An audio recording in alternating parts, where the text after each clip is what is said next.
مهم جدا وانت شغال في فئه الالكترونيات على امازون او اي فئه معرض فيها ان يبقى فيها مرتجعات كتير، ان انت تبقى عامل حسابك كده في تسعير المنتج. خلينا نفترض النهارده ان انت جايب 10 منتجات، ال 10 منتجات القطعه ب 1000 جنيه، انت هتبيع القطعه ب 1200، يعني انت محتاج من ال 10 قطع يجيبوا لك صافي 12000. جينا النهارده عميل استخدم منتج من المنتجات دي ورجعها، وانت ما عرفتش تاخد حقك من امازون، او قعدتوا تناقشوا مع بعض، لا انت السبب، لا انت السبب، لا انت السبب، لا انت السبب.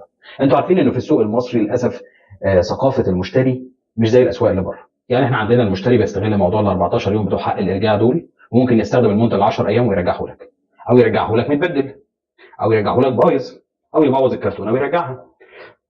ايا كان الاسباب اللي ممكن تبقى شايفها من وجهه نظرك، لازم تعمل حسابك في التسعير. دلوقتي انا قطعه منهم مثلا هتبوظ مني، القطعه دي تكلفتها ب 1000 او قيمتها 1000، يبقى انا لازم النهارده في التسعير بتاعي اضيف ثمن القطعه دي فوق